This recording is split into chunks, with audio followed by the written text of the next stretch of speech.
여러분 안녕하십니까, 훈이쌤입니다.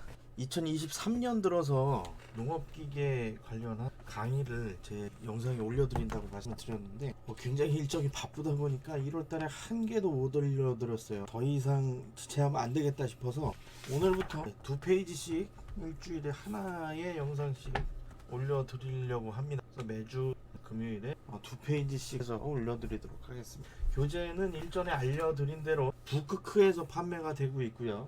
FFK 농업기계라고 하는 요겁니다. 그래서 여기에 있는 내용들 제가 조만간에 이제 개정을 한번 하긴 할 건데 뭐 큰 틀에서 달라지진 않을 거니까 매주 1회 금요일 날 업로드를 해드리겠습니다. 그래서 오늘은 1페이지와 2페이지에 있는 내용 확인해 보도록 할게요. 일단 이 책을 구성을 할 때 자주 나오는 내용을 요소별로 정리를 해 놓은 거예요. 이게 교과서라든가 아니면 자격증 수험서 같은 걸 보면 백과사전식으로 쭉 나열이 되어 있는데 그렇게 해서는 문제를 푸는데 도움이 되지 않습니다. 그래서 제가 나름대로 각각의 텍스트별로, 그러니까 정확히 이야기하면 키워드라고 보는 게 맞겠네요. 키워드별로 정리를 해둔 거. 뭐 1장에 1번 농업기계의 특성이다 라고 하면 단독으로 출제될 수 있는 요소들만 딱딱딱딱 이렇게 정리를 해둔 거니까 요것만 보셔도 사실 뭐 기능사 문제 같은 거는 기능사 문제는 사실 뭐 이렇게 공부를 안 해도 되지만 기능사 문제 공부하는 방법 제가 알려드렸죠. 문제답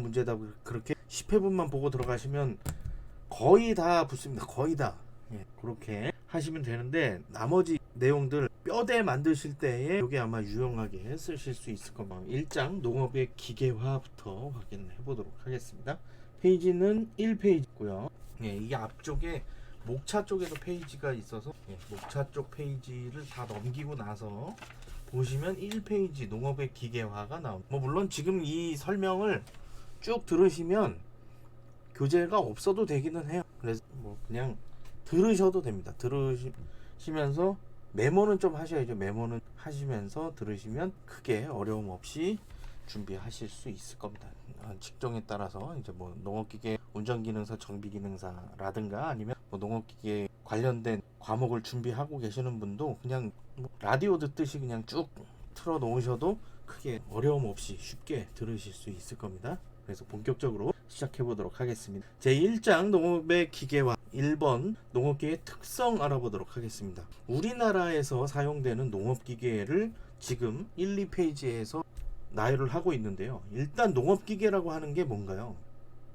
현장에서 농업 현장에서 사용하는 기계죠. 그렇기 때문에 야외에서 작업을 한다고 하는 겁니다. 야외에선 뭘 고려를 해야 되나요? 기상 요건을 고려를 해야죠. 그죠? 그리고 야간에 작업하기가 굉장히 어려울 수 있어요. 그런 것들 기록을 해 두시면 되겠고, 농업기계는 야외에서 작업한다, 기상 요건을 고려를 해야 된다, 또 야간에 작업하기 어렵다. 하나 더 뭐 있나요? 우리나라는 계절이 비교적 다른 나라에 비해 좀 뚜렷한 편이죠. 요즘에 지구온난화 때문에 너무 덥고 너무 추워서 좀 문제가 되긴 하지만 어쨌든 이 봄에 파종하고 여름에 제초를 한다든가 방제를 한다든가 하고 가을에 또 수확을 하잖아요. 그런 것들 때문에 계절적이다라고 하는 거.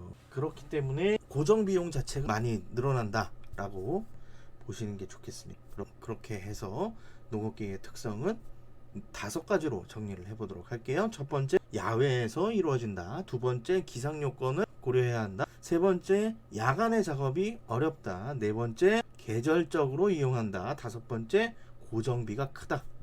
이렇게 정리할 수 있겠습니다. 자, 두 번째, 농업기계와 의의를 살펴보도록 할게요. 일단 농업의 기계를 사용하게 되면서 토지 생산성, 단위 토지당 생산성이 증가했다고 하는 겁니다. 또 노동 생산성 있죠. 단위 노동이 생산량의 향상을 가지고 왔다. 그렇기 때문에 중노동에서 해방될 수 있었다고 하는 겁니다. 같은 맥락으로 보시면 되고요. 농업 생산비와 비용이 절감될 수 있었다라고 하는 것도 이 농업기계화의 의의로 볼 수 있겠습니다. 이렇게 정리하시고요. 자, 1페이지에서 넘어가겠습니다.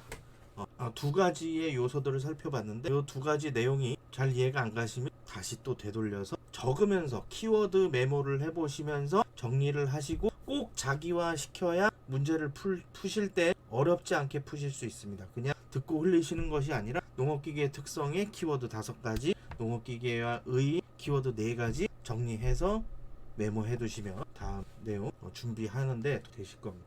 그리고 2페이지 우리나라 농업 사회의 발전 내용인데요. 60년대 초반부터 근래에 들어서 이 발전 과정에 대해서는 책마다 약간 다를 수 있어요. 어느 시점을 기점으로 보느냐라고 해서 동력경운기의 보급을 60년대 초반으로 보기도 하고 또 70년대로 보기도 하거든요. 주로 보급된 시기가 언제냐 그런 포커스에 맞춰서 해석을 하시면 되겠고요. 근래 들어서는 고속화되어 있고 대형화되어 있고 자동화, 실용화 이렇게 되어 있고요. 여기에서 좀 더 덧붙이자면 최근에는 무인 방제형 농업용 드론을 사용해서 방제를 한다고 하는 거 요거까지 체크해 두시면 되겠습니다. 근래 아래쪽에다가 최근에는 무인 드론 멀티콥터라고 하죠. 소형 무인기를 활용해서 방제를 하는데 사용되기도 한다라고 하는 포인트를 기억하시면 되겠습니다. 그래서 세 번째까지는 이렇게 살펴봤고요. 네 번째 우리나라 농업기계 특징 확인해 보도록 하겠습니다. 예전에 60년대 70년대 그때 당시에 동력경운기가 보급되고 하는 그 시기에는 거의 대부분의 농업기계를 외국에서 수입하 보급을 했어요. 일부 제품들을 좀 사가지고 와서 조립해가지고 판매를 하기도 하지만 이전에는 완제품을 수입해서 팔았다는 거죠. 그래서 굉장히 기계도 비싸고 또 수리하기도 굉장히 어렵기도 했었는데 지금은 우리나라에서 개발된 농업기계를 가지고 판매를 하고 있고 수리도 그렇게 어렵지 않으니까 그런 맥락에서 이 농업기계를 잘 활용할 수 있으면 좋을 것 같습니다. 그래서 오늘 크게 4가지 꼭지 살펴봤습니다. 농업기계 특성과 의 그리고 우리나라 농업기계 발전 과정 살펴봤고요. 마지막으로 농업기계 특징 알아봤는데요. 한번 리뷰해 보시고 키워드 메모 잊지 마시고요. 4가지의 꼭지만이라도 키워드로 잘 정리해서 문제 푸시는데 크게 어려움 없이 준비하시기 바랍니다. 그럼 다음 영상에서 또 뵐게요. 안녕.